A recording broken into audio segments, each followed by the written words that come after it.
गोविंद भाई, आपको बहुत बहुत धन्यवाद। और आपका जो गिलहरी प्रयास है वो ऐसे ही सफल होता रहे और हर जगह, हर क्षेत्र में, हर गांव में, हर शहर में आपके झंडे ऐसे ही गड़ते रहें, हम यही प्रार्थना करेंगे। हमारे वैसे जूना अखाड़े में जो हमारे गुरुजी हैं, परम श्रद्धेय अवधेशानंद गिरी जी, और भी बहुत सारे गुरुजन हमारे जीवन में आए जो कि आशीर्वाद दिए हैं। लेकिन कर्मयोगी के रूप में हमको राजीव जी का जो मार्गदर्शन मिला है ना, वो अद्वितीय है। और समझ लीजिए कि हम लोग एयरफोर्स के ऑफिसर्स वाले के दिमाग में अंग्रेज़ों ने ऐसी मानसिकता ठूस के रखी है कि सिविल वालों को तो सेकंड क्लास सिटीजन समझते हैं। मतलब अपनी मिट्टी से दूर होके ही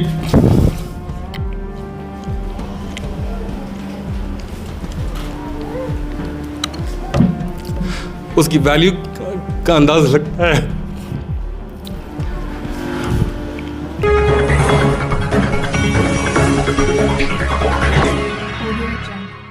महंत अभिमन्यु जी को आमंत्रित करना चाहूंगा कि महंत जी मंच पर आए और अपने ज्ञान का पिटारा खोलें। आप सब तालियों की गड़गड़ाहट से महंत अभिमन्यु जी का स्वागत कीजिए। राम राम जी, सभी लोगों को राम राम।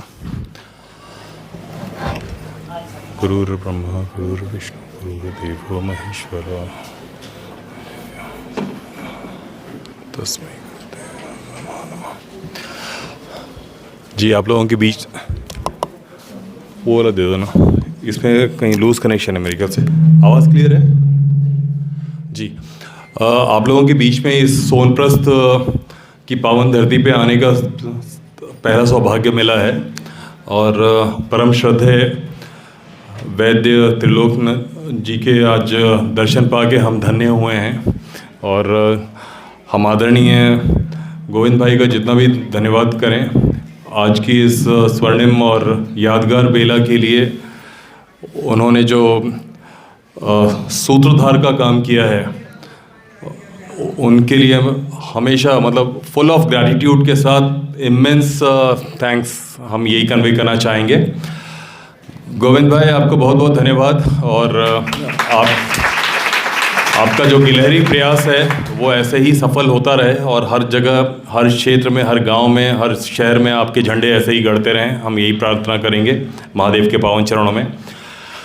और अभी पता नहीं कैसे मेरा सौभाग्य बना, दिल्ली में कुछ छोटी बहुत मीटिंग्स थी, कुछ विवाह संस्कार थे।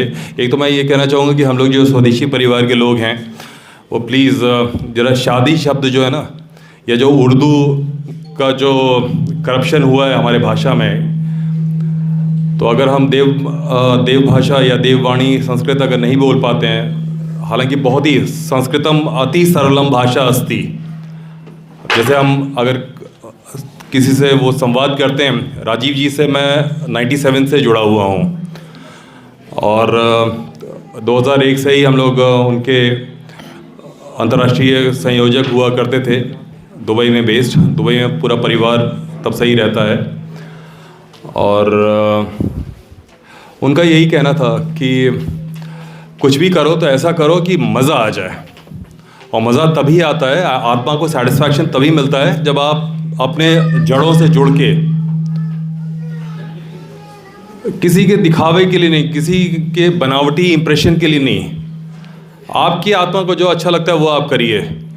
और जब अपनी मतलब जड़ों से आप जुड़ के कोई भी काम करेंगे ना, इतना ऐतिहासिक कार्य होगा। दुबई में आप समझ लीजिए कि हमारा कोई गॉडफादर नहीं है, लेकिन आज भारत सरकार और कई सारे राज्य सरकारों में एक हम जैसे स्वदेशी लोगों की अच्छी जान पहचान है। और सिर्फ जान पहचान नहीं, जो हम सुझाव देते हैं देर सवेर उस पर अमल भी किया जाता है।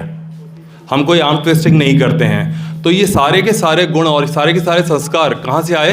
ये राजीव जी ने जो संस्कार हम लोगों में डाले ना, हमारे वैसे जूना अखाड़े में जो हमारे गुरुजी हैं, परम श्रद्धेय अवधेशानंद गिरी जी, और भी बहुत सारे गुरुजन हमारे जीवन में आए जो कि आशीर्वाद दिए हैं। लेकिन कर्मयोगी के रूप में हमको राजीव जी का जो मार्गदर्शन मिला है ना वो अद्वितीय है। उसके बाद धीरूभाई अंबानी के जो सहयोगी हैं, गुरु मूवी में आपने देखा होगा, जो उनको मना करता है कि तुम अपना नौकरी छोड़ के मत जाओ, तो वो जीवन में आए थे। वो भी एकदम स्वदेशी के सच्चे पुजारी, गुजराती मूल के थे, आज हमारे बीच में नहीं है, लेकिन उन्होंने राजीव भाई को बहुत अच्छा सपोर्ट किया है। तो कम समय है, मैं ज़्यादा उन यादों की बारात में उलझना नहीं चाहता हूँ, लेकिन बस आप सभी लोगों से मैं यही निवेदन करना चाहूँगा कि एक तो जो भी हम लोग करप्ट माइंडेड है या जो इम्प्रेशन झाड़ने के चक्कर में हम लोग अपने स्वदेशी वैल्यूज़ को जो भूल रहे हैं, चाहे वो कुछ भी हो, चाहे अपना खान पान हो या दिनचर्या हो या अपना जो सोच है, विचार है। हम अंग्रेज़ी स्कूल में पढ़े हुए हैं, पिताजी एयरफोर्स में थे, तो हम लोग अंग्रेज़ी माध्यम से ही पढ़ते गए और फिर पढ़ लिख लिया, डिग्री मिल गई, उसके बाद कॉर्पोरेट कल्चर में आ गए। और समझ लीजिए कि हम लोग एयरफोर्स के ऑफिसर्स वाले के दिमाग में अंग्रेज़ों ने ऐसी मानसिकता ठूस के रखी है कि सिविल वालों को तो सेकंड क्लास सिटीजन समझते हैं। तो हम जब तक एयरफोर्स में थे तब तक हमको महसूस ही नहीं होता था कि यार मतलब हम भी इस धरती पे वास करते हैं। हम लोग समझते थे कि हम लोग आसमान वाले हैं। तो उस मानसिकता से अपने आप को जितना जल्दी आप दूर कर सकेंगे उतना ही आप सुखी रहेंगे और सफल रहेंगे। और दूसरा, अपने वेदों का थोड़ा बहुत अध्ययन करिए, अपने शास्त्रों का, और मतलब अपने मिट्टी से दूर होके ही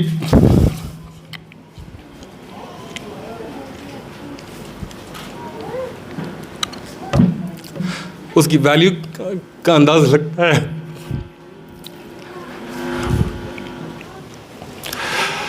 तो हाँ, मैं कह रहा था कि जो हम लोग अभी विवाह संस्कार का माहौल चल रहा है, जो सीज़न चल रहा है, उसमें सब लोग कहते हैं शादियाँ शादियाँ शादियाँ।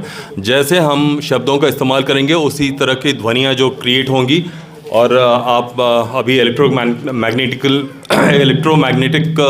वेव्स की बात कर रहे थे, तो जूही चावला का रेडिएशंस के ऊपर, मोबाइल रेडिएशंस के ऊपर वीडियो मिलता है यूट्यूब में, उसको थोड़ा देख लीजिएगा, आपको पता चल जाएगा कि कितना हानिकारक है। तो इन भाई की तरह मैं भी यही सुझाव दूंगा कि दिन भर जितना भी आपको मोबाइल यूज़ करना है कर लीजिए। रात को जिस कमरे में आप सोते हैं या आपके बच्चे जिस कमरे में सोते हैं उस कमरे से मोबाइल ज़रा दूर किसी और कमरे में रख के सोइए, अगर ऑन रखना ज़रूरी है। नहीं तो जैसे वाईफाई ऑफ करके सोना चाहिए रात को, वैसे ये पूरा फ्लाइट मोड पे या तो बंद करके सोइए। जिसको बहुत ज़रूरी काम होगा, नरेंद्र भाई मोदी जी को कोई काम होगा या राष्ट्रपति जी को अगर काम होगा, तो वो अपना काफिला आपके घर पे भेज के आपको बुलवा लेंगे, ठीक है। रात को ये मोबाइल रेडिएशन से अपने आप को थोड़ा सा दूर रखिए, आपके बच्चों को भी उसका असर पड़ेगा। और बाकी क्या, बहुत सारी चीज़ें हैं, लेकिन इतनी मतलब शॉर्ट स्पैन ऑफ टाइम में हो नहीं पाएगा, कुछ ज़्यादा मैं कम्युनिकेट नहीं कर पाऊँगा। बस ये है कि जो भी आपको दायित्व मिले, जहाँ पे भी, उसको पूरे दिल से करिए, इतना मन से करिए कि किसी और की सर्टिफिकेट की आपको ज़रूरत ना हो। आपकी आत्मा जो है आपका सबसे अच्छा गुरु है, वो अगर सेटिस्फाइड हो जाए तो समझ लीजिए कि आपने ज़िंदगी का या दुनिया का बेहतरीन काम किया है। किसी को दिखाने के लिए नहीं, किसी को सुनाने के लिए, किसी को इम्प्रेस करने के लिए नहीं, सिर्फ अपनी आत्मा की संपूर्ण संतुष्टि के लिए काम करना है। और जब ऐसे हम जुड़ के काम करेंगे ना, तो ये जो महात्मा हैं, इनकी आत्मा मतलब 1000 गुना नहीं, लाख गुना हम लोगों को सपोर्ट करेंगी। बहुत मिस करते हैं इनको। आज ही के पावन दिन में इनका अवतरण हुआ था और आज ही के दिन इनका हम लोगों के बीच से चले जाना हमको बहुत खलता है। बहुत सपने देखे थे हम लोगों ने।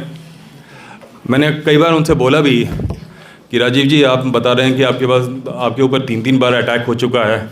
चांदनी चौक जाते समय वो अगर ट्रैफिक जाम में नहीं फंसते, आप वो एम्बेसडर छोड़ के नहीं गए होते, तो वो एम्बेसडर के साथ साथ आपका भी कुछ हो गया होता।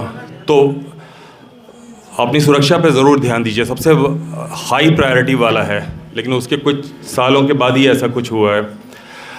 तो थोड़ा सेफ्टी सिक्योरिटी पे भी हम बात करेंगे। अभी आदरणीय गोविंद भाई जैसा हम लोगों को डायरेक्शन देंगे उस तरह का बस पालन करना है। अपने आप को सबसे पहले हम लोगों को निरोगी रखना है और प्लस हम लोगों की जो काया बनी है, आपको विश्वास नहीं होगा, हम लोग ऋषि मुनियों के संतान हैं। हम लोगों की मतलब 150 साल औसतन आयु वाली काया है ये, और हम लोग 70-80 साल में ही इसको गंवा देते हैं। 70-80 साल जी गए तो बहुत अपने आप को सौभाग्यशाली समझते हैं, नहीं तो 60-70 साल हो गए तो हम समझते हैं कि हाँ चलो पारी अप हो गई है। तो 125 साल या 150 साल हम स्वस्थ जीवन घसीटते हुए नहीं, किसी पे बोझ बन के नहीं, बल्कि एक स्वस्थ और समृद्ध और वैल्यू एडिशन करता हुआ एक जीवन, एक आदर्श जीवन कैसे गुजारें, उसके लिए हमको गोविंद भाई से परामर्श लेना है। और गोविंद भाई के इस यज्ञ में हम जितना भी आहुति दे सकें, उनका सहयोग कर सकें, ये हम लोगों का सौभाग्य रहेगा।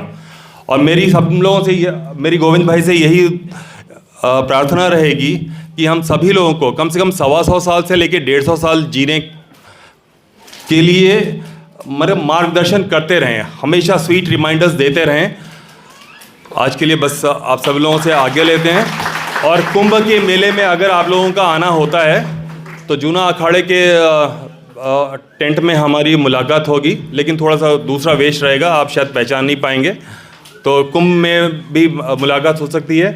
रजिस्ट्रेशन बुकलेट में हमारा नंबर दिया हुआ है, गोविंद भाई से आपको मिल सकता है। धन्यवाद जी। ओम नमो नारायण।